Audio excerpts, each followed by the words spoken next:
Ravi Prakash Siliconandhra hospital Kuchipudi super speciality వైద్య సేవలు పూర్తిగా ఉచితం. పార్లమెంట్ సమావేశాలు ముగిశాయి. మొత్తంగా కూడా హౌస్లో ఒక రగడ చెలరేగింది, రచ్చ అయింది. ముఖ్యంగా నీట్ అంశానికి సంబంధించి కాంగ్రెస్ పార్టీ చాలా ఈ అంశాన్ని బాగా హైలైట్ చేసింది. తర్వాత రాహుల్ గాంధీ పార్లమెంట్లో లోక్సభలో చేసిన వ్యాఖ్యలు కూడా కొంత దుమారం రేపింది. దానికి ప్రధానమంత్రి నరేంద్ర మోడీ కూడా సమాధానం ఇచ్చారు. మరి మనతో తెలంగాణ కాంగ్రెస్ ఎంపీ భువనగిరి ఎంపీ చామల కిరణ్ కుమార్ రెడ్డి మనతో ఉన్నారు. ఆయన్ని అడుగుదాం. కిరణ్ గారు, ఫస్ట్ టైం ఎంపీ మీరు హౌస్లోకి ఇచ్చారు, ఎలా ఉంది house?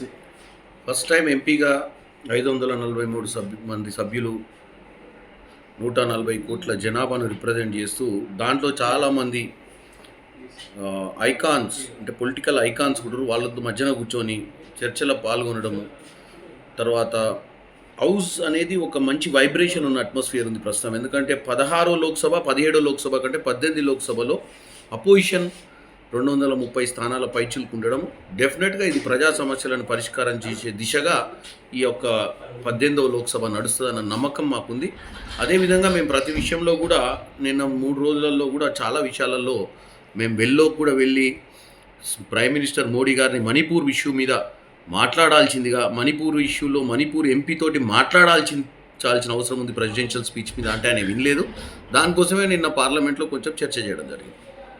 State-of-the-art research, industry-driven skilling, 100% placements.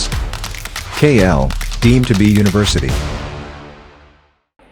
అయితే ముఖ్యంగా తెలంగాణ నుంచి ఇంతకుముందు ఆర్గనైజేషన్లో ఉండి 20 సంవత్సరాలు పనిచేసి ఒక సామాన్యునికి నాకు పార్లమెంట్కి వచ్చే అవకాశం కల్పించినటువంటి కాంగ్రెస్ పార్టీ, రేవంత్ రెడ్డి గారు ముఖ్యమంత్రి వర్యులు, తర్వాత ఢిల్లీలో ఉన్నటువంటి రాహుల్ గాంధీ గారు, ప్రియాంక గాంధీ గారు, సోనియా గాంధీ గారు, ఖర్గే గారికి, కేసీ గారికి అందరికీ కృతజ్ఞతలు. ఎందుకంటే నాలాంటి వాళ్ళు ఒకసారి పార్లమెంట్కి వచ్చినప్పుడు నాలాగా పనిచేసే చాలామంది కార్యకర్తలకు పనిచేయాలన్న ధైర్యము, ఉత్సాహం రెండు వస్తాయి. ఎందుకంటే ఏదో ఒకరోజు మంచిగా మనకు కూడా ఇలాంటి అవకాశాలు వస్తాయని చెప్పి. కాబట్టి ఇది మంచి సంకేతం నాలాంటి వాడిని పార్లమెంట్కి పంపించడం. ఒక కార్యకర్త స్థాయి నుంచి పార్లమెంట్లో అడుగుపెట్టారు. మరి మీ విజయం వెనకతలు ఎవరున్నారు? నా విజయం వెనుక ముఖ్యంగా మా దగ్గర గెలిచినటువంటి 6 ఎమ్మెల్యేలు, దాంట్లో రాజగోపాల్ రెడ్డి గారు కూడా ఇన్ఛార్జ్ తీసుకొని పార్లమెంట్ అంతా తిరగడం జరిగింది. అలాగే భువనగిరి నియోజకవర్గ ప్రజలు, కాంగ్రెస్ పార్టీ కార్యకర్తలు నా విజయంలో మెయిన్ పాత్ర వహించారు. ఎందుకంటే జనం అంటేనేమో వాళ్ళు డిసైడ్ చేసుకుంటారు. కార్యకర్తలు కూడా వీలైనంత మటుకు పార్లమెంట్ ఎన్నికలలో అసెంబ్లీ కంటే ఎక్కువ రావాలని కోరుకోరు. కొన్ని అసెంబ్లీలో మాత్రం కొంచెం మనకు పరిణామాలు చేంజ్ అయినాయి. ఎస్పెషల్లీ హైదరాబాద్కి దగ్గరలో ఉన్నటువంటి ఇబ్రాహీంపట్నంలో 4000 మెజార్టీ రావడం జరిగింది. గత అసెంబ్లీలో 40,000 మెజార్టీ వచ్చింది. భువనగిరిలో కొంచెం తగ్గింది, ఆలేరులో కొంచెం తగ్గింది. నా సొంత నియోజకవర్గం తుంగతుర్తి ప్రజలకు ముఖ్యంగా నేను కృతజ్ఞతలు తెలియాలి. 73,000 మెజార్టీ ఇవ్వడం జరిగింది నాకు అక్కడ. నా సొంత నియోజకవర్గం మందుల శామ్యుల్ గారికి 50,000 ఇవ్వడం జరిగింది. ఆ ఎన్నికలలో కూడా కీలకంగా నేనే ఆ యొక్క ఎన్నికను చేసిన. ఆ రోజు మందుల శామ్యుల్ గారి total planning, back office, booth management అంతా నేనే చేసిన కాబట్టి అక్కడ నాకు 70,000 మార్జిన్ వచ్చింది. సో ఈ విజయం వెనుక అందరి హస్తం ఉంది, నా ఒక్కని విజయం కాదు ఇది. నేను మొట్టమొదటిసారిగా 18 లక్షల మంది ఓటర్లను రిప్రజెంట్ చేస్తూ భువనగిరి పార్లమెంట్ నుంచి ఇక్కడ లోక్సభకు వచ్చిన. డెఫినెట్గా 18 లక్షల మంది నన్ను గుర్తుపట్టారు. చాలా నియోజకవర్గాలల్లో కొన్ని విలేజెస్ నేను కూడా తిరగలేదు, కానీ అక్కడ కాంగ్రెస్ పార్టీ మీద ప్రేమ, కొత్తవాడు, యువకుడు, పార్టీలో చాలా ఏళ్ళు కష్టపడ్డాడు, అవకాశం ఇస్తే మన కోసం మంచి చేసాడన్న నమ్మకంతో నాకు పెద్ద బాధ్యత పంపించి ఈరోజు ఢిల్లీ పంపించారు. భువనగిరి పార్లమెంట్ డెవలప్మెంట్ విషయంలో కానీ, ఇన్ఫ్రాస్ట్రక్చర్, ఎడ్యుకేషన్, ఎంప్లాయ్మెంట్ అన్ని విషయాలలో నేను ఫార్వర్డ్కి వెళ్ళి బ్రహ్మాండమైనటువంటి నిధులు తీసుకొచ్చి డెవలప్ చేస్తానని తెలియజేస్తుంది. ఇక మీ విజయంలో కానీ, అంటే మీకు సీట్ రావడంలో కానీ, లేదంటే మీకు గెలుపులో కానీ సీఎం గారు చాలా పాత్ర ఉంది. ఆయన చాలా ప్రెజర్ చేసి సీట్ తీసుకురావడం, మిమ్మల్ని గెలిపించడంలో ఆయన కీ రోల్ ప్లే చేశారని ప్రచారం పార్టీలో ఉంది. డెఫినెట్గా సీఎం గారు కాంగ్రెస్ పార్టీలో జాయిన్ అయిన తర్వాత సీఎం గారు పార్లమెంట్ అభ్యర్థిగా ఉన్నప్పుడు కానీ, పార్లమెంట్లో గెలవడానికి మల్కాజ్గిరిలో కానీ క్రియాశీలకంగా నేను సీఎం గారి దగ్గర పనిచేసిన. సీఎం గారికి నా మీద ప్రత్యేకమైన అభిమానం ఉండొచ్చు, ఎందుకంటే నేను ఆయనకు మొదటి నుంచి ఆయన ఎమ్మటి ఉన్నాను. అంత మాత్రం సీఎం గారు కూడా ఎమ్మెల్యేలు అందరూ నాకు సపోర్ట్ చేస్తారు కాబట్టి సీఎం గారు కూడా సరే అందరి ఆదరణ ఉంది, కష్టపడి చేసుకోగలుగుతాడన్న నమ్మకంతో నాకు టికెట్ ఇప్పించడం జరిగింది. ఆయన నమ్మకాన్ని ఒమ్ము చేయకుండా నేను కూడా కష్టపడి వీలైనంత మటుకు ఎక్కడ కూడా లోటుపాట్లు లేకుండా ఎన్నికలు మాత్రం చాలా చక్కగా చేసినాం. ముఖ్యమంత్రి గారు కూడా చాలా సంతోషంగా ఉన్నారు. ఇక రాష్ట్రానికి సంబంధించి చూసుకున్నట్టుగైతే మాత్రం తెలంగాణ లో పీసీసీ అధ్యక్షుడి పదవి కాలం 7వ తేదీతో ముగియనుంది. హైకమాండ్ కూడా పీసీసీకి సంబంధించి కసరత్తు చేస్తుంది. మరి ఎవరు పీసీసీ అధ్యక్షుడికి వస్తే బాగుంటుందని మీరు అనుకుంటున్నారు? పీసీసీ అధ్యక్షులు ముఖ్యంగా రేవంత్ రెడ్డి గారు చీఫ్ మినిస్టర్గా ఉన్నప్పుడు ఒక రెడ్డి కులస్తుడు చీఫ్ మినిస్టర్ ఉండి ఒక బీసీకో లేకపోతే ఒక ఎస్సీకో ఒక ఎస్టీకో ఇచ్చినట్టయితే ఈ సమకాలికం నడుస్తుంది, social engineering. But PCC president అనే మెటీరియల్ కూడా పీసీసీ ప్రెసిడెంట్గా 33 జిల్లాల మీద పట్టు, ఎవరు కష్టపడతారు ఎవరు కష్టపడరు, కార్యనిర్వాహకాన్ని మంచిగా చేసినప్పుడే గవర్నమెంట్కి ప్యారలల్గా పీసీసీ కూడా అన్యూన్యంగా నడవాల్సిన అవసరం ఉంటుంది. అపోజిషన్లో ఉన్నటువంటి రూలింగ్లో పీసీసీ ప్రెసిడెంట్ చేసే పరిస్థితి ఉండదు. ఈరోజు రూలింగ్లో ఉన్నటువంటి పరిస్థితిలో పీసీసీ రాష్ట్ర ప్రభుత్వం చేసే పథకాలు, రాష్ట్ర ప్రభుత్వం చేసే విషయాలన్నింటినీ కూడా ప్రాపర్గా ప్రజలకు తీసుకుపోయే విధంగా పరిపాలన అందించే ఒక పీసీసీ ప్రెసిడెంట్ అవసరం ఉంది. అంటే పీసీసీ ప్రెసిడెంట్ సీఎం గారితో మంచి సంబంధం ఉన్నటువంటి వ్యక్తి ఉండాలి. రెండోది, పార్టీని బలోపేతం చేయాలి, గవర్నమెంట్ని బలోపేతం చేస్తూ పార్టీని కూడా సమన్వయం చేసేటువంటి వ్యక్తి ఉండాల్సిన అవసరం ఉంది. ఎవరు ఉన్నారు అంటే మీరు చాలామంది, మీరు ఒక సీనియర్ లీడర్, మీ పార్టీలో మీకు కూడా మంచి పట్టు ఉంది, ఆ తరహాలో ఒక 2-3 పేర్లు చెప్పగలరా? మహేష్ కుమార్ గౌడ్ గారు ఇప్పుడు వర్కింగ్ ప్రెసిడెంట్ ఉన్నాడు, గౌడ కులస్తుడు. తర్వాత మధు యాష్కి గారు ఉన్నారు, సంపత్ గారు అడుగుతున్నారు, బలరాం నాయక్ గారు అడుగుతున్నారు. ఇట్లా ఒక 4 పేర్లు ఉన్నాయి. ఈ 4 ఎవరికైనా ఇచ్చినా కానీ మంచిగా చేసే అవకాశం ఉంటుంది. ఈ 4 కూడా సీఎంతో మంచి సంబంధాలు ఉన్నాయా? అంటే పార్టీని మంచిగా ముందుకు తీసుకెళ్ళగలుగుతారా? 4 అని కాదు, ఈవెన్ అంజన్ కుమార్ యాదవ్ గారు కూడా అడుగుతున్నారు. ఇంతకుముందు గతంలో సిటీ ప్రెసిడెంట్ చేసిండు. డిసిషన్ ఏంటంటే యాదవ, గౌడ, మన సురేష్ షెట్కర్ గారు కూడా మన ఏమంటారు లింగయాత్, సురేష్ షెట్కర్ గారు కూడా బీసీ కమ్యూనిటీ నుంచి ఉన్నారు. సో సీఎం గారు ఆలోచిస్తాడు, ఎవరిని ఇస్తే బాగుంటుందన్న ఆలోచనతో సీఎం గారు ఒక దృష్టి పెట్టి చేస్తారని నేను అనుకుంటున్నాను. ఇక నిన్న లోక్సభలో రాహుల్ గాంధీ చేసిన వ్యాఖ్యలు కొంత దుమారం లేపాయి. ముఖ్యంగా హిందూ సమాజ్ని పెట్టుకొని వ్యాఖ్యలు చేయటం, ఇటు ప్రధానమంత్రి కూడా ఆగ్రహం వ్యక్తం చేయడం జరిగింది. లోక్సభలో ఒక గందరగోళ పరిస్థితి అయితే ఏర్పడింది. రాహుల్ వ్యాఖ్యల మీద మీరేమంటారు? రాహుల్ గాంధీ గారు భారత్ జోడో యాత్ర కన్యాకుమారి టు కాశ్మీర్ చేసిర్రు. ఈ ప్రయాణంలో 4000 చిల్లర కిలోమీటర్లు నడిచినప్పుడు సకల జనుల్ని కలిసిండు. ఎవరెవరికి ఏం సమస్యలు ఉన్నాయో పార్లమెంట్లో ప్రెసిడెంట్ స్పీచ్ ఇచ్చిన తర్వాత ప్రెసిడెంట్ గారు ఒక స్క్రిప్ట్ని చదివిన విధంగా చదివారు. అంటే నేను కూడా ఒక కొత్త పార్లమెంట్ సభ్యుల ప్రెసిడెంట్ స్పీచ్ ఏమనుకున్నా, గతంలో ఉన్నటువంటి తప్పిదాలు రానున్న రోజులలో ప్రభుత్వం ఎట్లా నడవాలి అని చెప్తారనుకున్న తప్ప ఒక స్క్రిప్ట్ చదువుతారని నేను అనుకోలే. రాహుల్ గాంధీ గారు వాస్తవాలు కింద గ్రౌండ్లో ఏం జరుగుతుంది, గ్రౌండ్లో ఎటువంటి పరిస్థితి ఉందనే దాని మీద రాహుల్ గాంధీ గారు మాట్లాడారు. కాబట్టి రాహుల్ గాంధీ గారిని మాట్లాడితే అది వాళ్ళకు గుండెలో గుచ్చుకుందా లేక ప్రజలు చూసి వీళ్ళని తప్పు పడతారా తెలియదు, కానీ ఇమీడియట్గా రాహుల్ గాంధీ గారిని హిందుత్వానికి వ్యతిరేకంగా మాట్లాడినట్టుగా చిత్రీకరించారు. రాహుల్ గాంధీ గారు శివుడి బొమ్మ తీసుకొని శివుడైనా అస్తం చూపిస్తుండు, బుద్ధుడైనా అస్తం చూపిస్తుండు, ఎవరైనా కానీ అహింసావాదంలో అందరి ప్రజల మన్ననలు కొరికే దేవుళ్ళని చెప్పిండు తప్ప కించపరిచే విధంగా మాట్లాడలే. కానీ బీజేపీ వాళ్లకు 16వ పార్లమెంట్లో 17వ పార్లమెంట్ సభలల్లో ప్రతి విషయాన్ని ప్రజలకు తప్పి ఒక హిందుత్వాన్ని పోలరైజ్ చేసే విధంగా రాజకీయం చేయాలనుకుంటారు తప్ప వీళ్ళు ఎవ్వరు కూడా కన్స్ట్రక్టివ్ పాలిటిక్స్ చేయాలన్న ఆలోచన లేరు. వీళ్ళు ఎప్పుడు బుల్డోజ్ చేద్దామా అని ఆలోచనరు. ఈరోజు 232 మెంబర్స్ ఉన్నటువంటి పార్లమెంట్లో బుల్డోజ్ చేయడం అంత ఈజీ కాదు. డెఫినెట్గా ఫైట్ చేస్తాము, ప్రజలకు వాస్తవాలు తెలియజేస్తాము. ఈ 18వ లోక్సభ ద్వారా ప్రజలకు మంచి జరగాలని కోరుకుంటున్నాం తప్ప మేమేదో ఒక కులాన్నో మతాన్నో ఒక వ్యవస్థను కించపరచాలనే దురుద్దేశం లేదు. రాహుల్ గాంధీ గారు కూడా అటువంటి ఉద్దేశం లేదు. ఈసారి పార్లమెంట్లో నీట్ అంశం కానీ, ద్రవ్యోల్బణము, నిరుద్యోగం అనే అంశాలకు సంబంధించి ఒక స్ట్రాటజిక్గా మూవ్ అవ్వాలనుకుంది కాంగ్రెస్ పార్టీ. కానీ వాటి మీద డిస్కషన్ ఎక్కడ కూడా రాలేదు, జరగలేదు. నీట్ ఎగ్జామ్ డే 1 స్టూడెంట్స్కి సంబంధించిన issue. Student parents, middle class అంటే మధ్యతరగతి కుటుంబీకులు కష్టపడి అప్పులు చేసి మరీ చదివించుకుంటారు పిల్లల్ని. ఒక అకాడమిక్ ఇయర్ లూజ్ కావడం అంటే ఎంత పెద్ద విషయమో మనందరికీ తెలుసు. మరి అటువంటి నీట్ పరీక్షల్లో అవకతవకలు జరిగినప్పుడు ప్రధానమంత్రి గారు పర్సనల్గా మాట్లాడాలి, కానీ ప్రధానమంత్రి మాట్లాడతలేడు, ఎడ్యుకేషన్ మినిస్టర్ మాట్లాడతలేడు. సిబిఐ ఎంక్వైరీ చేసిర్రు, బట్ సిబిఐ ఎంక్వైరీ చేసి తప్పిదాలు కనిపెడతారు, కానీ వీళ్ళ భవిష్యత్తు ఏంది, వాళ్ళ ఫ్యూచర్ ఏంది అది చెప్పమని చెప్పి మేము అడిగినాం. కానీ వాళ్ళు దేనికి మౌనమే సమాధానము. Time waste, time process solve చేసే సమస్యలు అనుకోవడం నరేంద్ర మోడీ గారికి అలవాటైంది. దీని నుంచి బయటికి రావాలైనా గతంలో ఉన్నటువంటి పరిస్థితులు ఇప్పుడు ఉండవు. మీరు కొత్త పార్లమెంట్ సభ్యులు కొత్తగా అడుగుపెట్టారు పార్లమెంట్లోకి.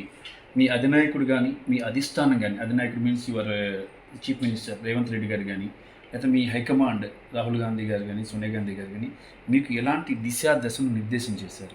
ముఖ్యంగా మేము పార్లమెంట్లో గెలిచి వచ్చిన తర్వాత జరిగింది ప్రెసిడెన్షియల్ స్పీచ్ మీద డిబేట్. ఇంకా దశ అంటే ఒకటి ఈరోజు 100 మంది సభ్యులతో ఉన్నటువంటి పార్లమెంటు, 100 మంది కాంగ్రెస్ సభ్యులు ఉన్నారు, మిగతా వాళ్ళు కూడా కాబట్టి అందరినీ సమన్వయం చేసుకొని ఇండియా కూటమితో సమన్వయం చేసుకొని పార్లమెంట్లో మేము ఏం చేయాలనేది ఒక ఆలోచనకు వస్తాము. అది 22 జూలైకి మళ్ళీ పార్లమెంట్ సెషన్ స్టార్ట్ అవుతుంది కాబట్టి దాని ముందే మనకు దిశానిర్దేశం ఇవ్వచ్చు. ముఖ్యమంత్రి గారు మా ఎంపీలందరినీ తీసుకొని కొంతమంది మంత్రుల దగ్గరికి వెళ్ళారు. గత ప్రభుత్వం సమన్వయం లేకనే బీఆర్ఎస్ ప్రభుత్వం నిధులు తీసుకురావడంలో విఫలమైంది. కానీ ముఖ్యమంత్రి రేవంత్ రెడ్డి గారు చాలా కన్స్ట్రక్టివ్గా తెలంగాణ ఏపీ రీఆర్గనైజేషన్ యాక్ట్ 2014లో జరిగినటువంటి వాగ్దానాలన్నింటినీ నెరవేర్చాలన్న పట్టుదలతో ఉండు ముఖ్యమంత్రి రేవంత్ రెడ్డి గారు.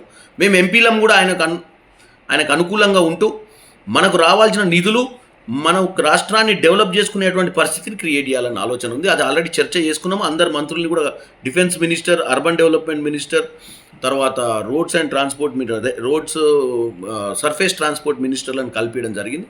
రానున్న రోజులు అన్ని మంత్రిత్వ శాఖల్ని కలుస్తాం. మేమందరం కూడా సమిష్టిగా తెలంగాణ అభివృద్ధి కోసం పనిచేస్తాం.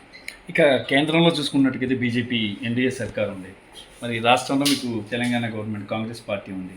మరి కేంద్రం నుంచి నిధులు తీసుకురావడం అంత ఈజీనా? ఏమండి, కేంద్రం అంటే ఏంది? అన్ని రాష్ట్రాలకు కేంద్రం. నరేంద్ర మోడీ గుజరాత్ ప్రైమ్ మినిస్టర్ కాదు, ఇండియాకు ప్రైమ్ మినిస్టర్. తెలంగాణకు కూడా ప్రైమ్ మినిస్టర్. గుజరాత్ ఒక్కటే డెవలప్ అయ్యి అదానీ అంబానీలు ఒక్కలే వ్యాపారవేత్తలు కాదు. తెలంగాణలో కూడా ఏ రెడ్డో ఏ చౌదరియో ఎవడో వ్యాపారవేత్త కావాలి కదా. మరి అందరికీ ఈక్వల్ ఆపర్చునిటీస్ ఇవ్వాలి కదా. సో ప్రధానమంత్రి ఇండియాకు అనేది ఫస్ట్ మైండ్లో పెట్టుకోవాల్సిన అవసరం ఉంది. మేము పోరాటం చేస్తాము. ప్రధానమంత్రి గారు 3వ ప్రధానమంత్రి అయిన తర్వాత డెవలప్మెంట్ ఇండియా మొత్తం జరగాలి. అన్ని రాష్ట్రాలలో అంబానీలు అదానీలు కావాలి, అన్ని రాష్ట్రాల్లో ప్రపంచ కుబేర్లు కావాలి. మరి ఎందుకు కావట్లేరు అనే దాని మీదనే ఈరోజు ప్రశ్న. డెఫినెట్గా మేము గతంలో కేసీఆర్ తప్పిదం వల్ల నిధులు రాలే. కేసీఆర్ పడుంటే తెలంగాణ నిధులు వచ్చేటి. మీరు తెస్తారా నిధులు? 100% తెస్తాము. నేను భువనగిరి ప్రజలకు నన్ను గెలిపించినందుకు భువనగిరికి తీసుకురావాల్సిన నిధులు ఇచ్చినటువంటి కమిట్మెంట్లు రానున్న రోజులలో ఎంత గవర్నమెంట్ ల్యాండ్స్ ఉన్నాయో ఐడెంటిఫై చేసి అక్కడ ప్రాజెక్టులు తీసుకొచ్చే ప్రయత్నం చేస్తాం. స్కిల్ డెవలప్మెంట్ చేస్తాం, ఎంప్లాయ్మెంట్ క్రియేట్ చేస్తాం. మాకు హైదరాబాద్కి 50 కిలోమీటర్స్ నుంచి స్టార్ట్ అవుతుంది. 50 కిలోమీటర్స్ రేంజ్లో ఉన్నటువంటి నా పార్లమెంటు డెఫినెట్గా satellite townships, industrial corridor, ORR అదే RRR మధ్యన ఇండస్ట్రియల్ క్యారిడార్ కూడా తీసుకొచ్చి యంగ్స్టర్స్కి 100% ఎంప్లాయ్మెంట్ క్రియేట్ చేస్తాం. మీకు పాప్స్కాన్ కూడా ఒకటి మీ కాన్స్టిట్యున్సీలో ఉంది కదా భువనగిరి. దాంట్లో కేటీఆర్ లాస్ట్ టైం ఆదిబట్లలో ఒక పెద్ద ఐటీ హబ్ని నా పార్లమెంటు సిటీ నుంచి స్టార్ట్ అవుతుంది. ఇబ్రహీంపట్నంలో కూడా గతంలో ఫ్యాబ్ సిటీ, గతంలో టెక్స్టైల్ సిటీ అనేది చాలా టెక్స్టైల్ సిటీ అనేదేమో పోచంపల్లిలో ప్లాన్ చేస్తున్నాం. ఎస్పెషల్లీ ఇబ్రహీంపట్నం అనేది ఎయిర్పోర్ట్కి 5-10 కిలోమీటర్స్ దూరంలో ఉన్నది కాబట్టి డెఫినెట్గా ఈ కనెక్టివిటీ జోన్లో ఏం డెవలప్మెంట్ చేయాలని ఒక ఆలోచన. రాచకొండ గుట్టలల్లో టూరిజం కూడా డెవలప్ చేయాలని ఒక ఆలోచనతో ఉన్నాం. అది కూడా ఇబ్రహీంపట్నం కాన్స్టిట్యున్సీకి వస్తుంది, ఈ రామోజీ ఫిలిం సిటీ ఏరియాలో. డెఫినెట్గా చాలా పథకాలు ఉన్నాయి. ఇది టూ ఎర్లీ. నేను 10 నెల రోజులు అయింది దీని మీద అవగాహన చేస్తా. ఇప్పుడే రెసిడెంట్ కమిషనర్ గౌరవ్ ఉప్పల్ గారిని కూడా కలిసిన, తెలంగాణ రెసిడెంట్ కమిషనర్ని. ఆయనకు కూడా బ్రీఫింగ్ ఇచ్చిన. రానున్న రోజులలో ఎటువంటి స్కీమ్స్ని మనము తెలంగాణ ప్రజలకు తీసుకుపోగలుగుతాం అనే దాని మీద అవగాహన చేస్తాం. మీరు భారీగా స్కీమ్స్ అనౌన్స్ చేసేసారు, రాష్ట్రంలో అధికారంలోకి వచ్చారు. కానీ ఆ స్కీమ్స్ అనేవి 5 ఏళ్లలో ఇంప్లిమెంట్ చేయడం అనేది సాధ్యమవుతుందా? ఎందుకంటే ప్రతిపక్ష పార్టీలు అయినటువంటి బీజేపీ కానీ ఇటు బీఆర్ఎస్ కానీ స్ట్రాంగ్గా చెబుతున్నాయి ఈ కేవలం అనౌన్స్మెంట్సే, ఇంప్లిమెంటేషన్ అనేది అంత ఈజీ కాదు అని. చిత్తశుద్ధి ఉంటే ఏదైనా ఇంప్లిమెంట్ చేయొచ్చు. ఇచ్చిన మాట నిలబెట్టుకోవడం మా ధర్మం. ఆల్రెడీ ఆగస్టు 16వ తారీఖు రైతు రుణమాఫీ చేయాలనుకుంటున్నాం. 100% చేస్తున్నాం. రైతు రుణమాఫీ అనేది 40,000 కోట్లతోటి చేకూరాల్సిన పని కూడా సీఎం గారు ఒక చిత్తశుద్ధి పట్టుదలతోటి ముందుకు పోతారు. కాబట్టి దాంట్లో ఏం డౌట్ లేదు. మిగతా అన్నిటికంటే పెద్ద పథకము ఫార్మర్ లోన్ వేవియరే, అది 100% ఇంప్లిమెంట్ చేస్తున్నాం. కాబట్టి ఆల్రెడీ ఫ్రీ బస్ మహిళలకు ఇచ్చినాం. ఆల్రెడీ రైతు భరోసా కూడా ఇస్తున్నాము. తర్వాత మిగతా అన్నీ కూడా మీరు చూసినట్టయితే అన్ని స్కీమ్స్ని, పెన్షన్స్ కూడా ఎంపవర్ చేస్తాము. రేషన్ కార్డ్స్, హెల్త్ కార్డ్స్ అన్నీ కూడా హెల్ప్ చేస్తాం. నిన్ననే ఈరోజు చూసి సీఎం రిలీఫ్ ఫండ్ కూడా ఆన్లైన్ అప్లికేషన్స్ తీసుకొచ్చినాం. ఒక మంచి ఆలోచనతో ముందుకు పోతున్నాం. అవుతుంది కాదు ఇవన్నీ ఒక ధరణి విషయంలో ఏం చేయబోతున్నాం సార్? ధరణి విషయంలో కూడా కరెక్షన్స్ అని చేస్తున్నాం. ధరణిని కూడా ధరణి అనే పేరు తీసి ప్రజలకు అందుబాటులోకి తీసుకొచ్చి ఒక గత చరిత్రల భూమి పరిస్థితి ఏందని గమనించి ఆ భూములు అసైన్మెంట్ ల్యాండ్స్ అయితే అసైన్మెంట్ ల్యాండ్స్ అయితే ఎవరైనా ప్రైవేట్ పట్టాదారు కానీ ఎవరైనా కౌలుదారుడు కానీ టెనెంట్ కానీ పొటెన్షియల్ టెనెంట్ కానీ ఉంటే వాళ్ళకు కూడా వాళ్ళ భూములు వాళ్ళకు వచ్చే విధంగా అంటే ధరణికి సంబంధించి గతంలో కేసీఆర్ ప్రభుత్వం తీసుకొచ్చిన దగ్గర నుంచి అంటే అప్పటి నుంచి ఇంప్లిమెంట్ అయిన అన్ని వాటిని కూడా నిలుపుదల చేసి ఫ్రెష్గా చేస్తారా లేదా దాన్ని మోడిఫై చేస్తారా? ఫ్రెష్ ఏముండదండి, ఆల్రెడీ డేటా ఎంటర్ అయింది. మిస్టేక్స్ ఉన్నాయి, కరెక్షన్ చేస్తాం. మిస్టేక్స్ అనేవి కొన్ని జరిగినాయి, ప్రజలు ఇబ్బందులు పడుతున్నారు. ఇలా ప్రజాభవన్లో ప్రజా సమస్యల మీద 100 అప్లికేషన్లలో 70% అప్లికేషన్స్ ధరణి మీద వస్తున్నాయి. వాటిని రెక్టిఫికేషన్ అంతా సేమ్ క్లాజే. వాళ్ళు గతంలో అక్కడ ఉన్నారు, వాళ్ళ పేర్లు వేరే వాళ్ళ పేర్లు వచ్చినాయి. అవన్నిటిని కూడా రెక్టిఫై చేస్తాం. Okay sir. అయితే పార్లమెంట్లో మీకు తొలిసారిగా అడుగు పెట్టారు కదా, ఫస్ట్ మీకు ఎలా అనిపించింది లోపలికి వెళ్ళి ఎంపీగా? ఎవరికైనా జీవితంలో ఏదైనా సాధించినప్పుడు ఏదైతే కోరుకుంటారో అది జరిగినప్పుడు ఆ అనుభూతి చాలా తక్కువ అరుదుగా దొరుకుతుంది. నాకు దొరికింది ఆ అనుభూతి. ఎందుకంటే జీవితంలో ఒక యూత్ కాంగ్రెస్ కార్యకర్తగా ఒక మంచి ఎయిమ్ పెట్టుకొని లైఫ్లో ఆ ఎయిమ్ ఫుల్ఫిల్ అయినప్పుడు టెంపుల్ ఆఫ్ డెమోక్రసీ, ప్రజాస్వామ్యానికి దేవాలయం లాంటి పార్లమెంట్లో కాలు పెట్టడం నా అదృష్టం. సో ఆ వైబ్రేషన్స్ వేరే. కానీ దాంతోపాటు రెస్పాన్సిబిలిటీ, బాధ్యత. నెక్స్ట్ 5 ఇయర్స్లో ఒక సంతోషకరమైన వాతావరణంతో పాటు ఒక బాధ్యతతో నేనున్నాను. నేను లాస్ట్ 24 గంటల్లో నిన్న జరిగిన 2 రోజుల సభలో 22 అవర్స్ నేను హౌస్లో కూర్చున్నాను వితౌట్ ఎనీ గ్యాప్. ఎందుకంటే హౌస్లో ఉండాలి, ప్రొసీడింగ్స్ మీద అవగాహన తెచ్చుకోవాలి. ఈవెన్ ఇండియా ప్రెసిడెంట్ గారి స్పీచ్ మీద కూడా నాకు 7th పర్సన్ ఉండే కాంగ్రెస్ పార్టీ నుంచి మాట్లాడటానికి. కాకపోతే కొంతమంది సీనియర్లు ఉండడం వల్ల నేను మాట్లాడలేకపోయాను. ఎందుకంటే కాంగ్రెస్ పార్టీలో 100 మంది అభ్యర్థులు గెలిచి దాంట్లో చాలామంది కానీ రాష్ట్రాలకు గెలిచి సీనియర్. తెలంగాణ నుంచి మేము ఎవరం మాట్లాడలే, వేరే రాష్ట్రాలలో ఒక అవకాశం తీసుకురు. బట్ డెఫినెట్గా ఇది ఒక బాధ్యతగా నేను ముందుకు పోతాను. ఇక ప్రజలు ఒక బాధ్యతను అప్పగించారు. అలాగే భువనగిరి అభివృద్ధితో పాటు తెలంగాణ రాష్ట్ర అభివృద్ధికి కూడా కృషి చేస్తాను, ముఖ్యమంత్రితో పాటు ప్రజలు ఇచ్చినటువంటి ఈ బాధ్యతను సక్రమంగా నిర్వర్తిస్తానని చెప్పేసి భువనగిరి ఎంపీ చామల కిరణ్ కుమార్ రెడ్డి చెప్తున్నారు. రామకృష్ణ, RTV, న్యూఢిల్లీ. మరిన్ని వీడియోస్ కోసం ఛానల్ ని సబ్స్క్రైబ్ చేయండి, లేటెస్ట్ అప్డేట్స్ కోసం వాట్సాప్ ఛానల్ ని ఫాలో చేయండి అండ్ లింక్ డిస్క్రిప్షన్ లో ఉంది.